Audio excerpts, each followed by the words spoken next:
Hi hello నమస్తే welcome back to our channel. నేను మీ రాజేశ్వరి. అందరూ ఎలా ఉన్నారు? కళ్యాణ మండపంకి వచ్చేసిన తరువాత మరో వీడియో ఏంటో ఈరోజు మా పద్ధతిలో అక్కడ కళ్యాణ మండపంలో అమ్మాయికి చేయవలసినవి ఏంటో మీరు ఈ వీడియోలో చూడబోతున్నారు. ఈ మెనూని ఏర్పాటు చేయడానికి కూడా మేము చాలానే ఆలోచించాము. ఎందుకంటే ఆ ముందు రోజున దసరా పండగ కావడంతో ఎవరు వస్తారు ఎవరు లేదు, అలాగే మెనూలో ఏ ఐటమ్స్ పెట్టాలి అని చాలా ఆలోచించాము. మా మెనూని కూడా ఒకసారి చూసేయండి.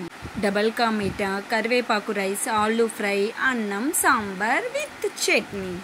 ఇలా కరివేపాకు రైస్ మా తమ్ముడు చాలా ఇష్టంతో ఈ విధంగా చేయించుకున్నాడు.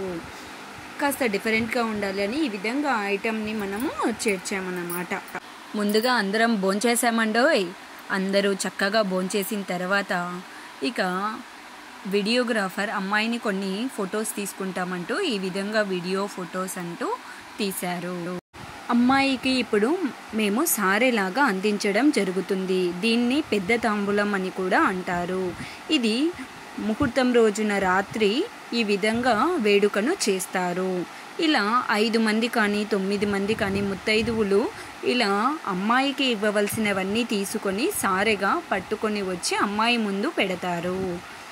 ఇక్కడ అబ్బాయి వారి వచ్చినప్పుడు మా అమ్మాయిని చూపించం అని అంటూ ఆట పట్టిస్తూ పెళ్లి కూతుర్ని చూపించకుండా ఫస్ట్ తోడు పెళ్లి కూతురుగా ఉన్న వ్యక్తిని కాసేపు అక్కడ కూర్చోబెడతారు.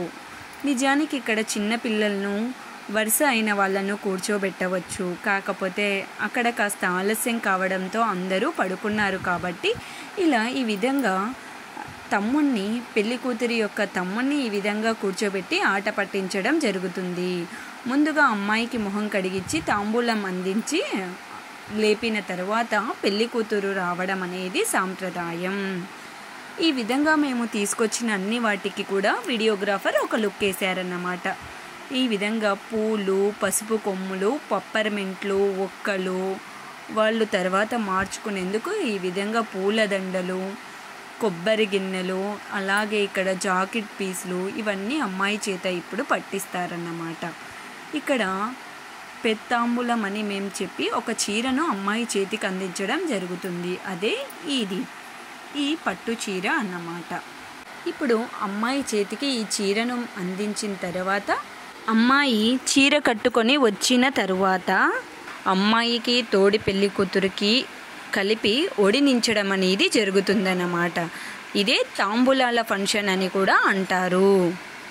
ఈ విధంగా మొహం కడిగించి ఈ విధంగా సాంప్రదాయ ప్రకారం చీరను అందివ్వాలి. అబ్బాయి తరపున వారు ఎవరైనా అందించినా పర్వాలేదు.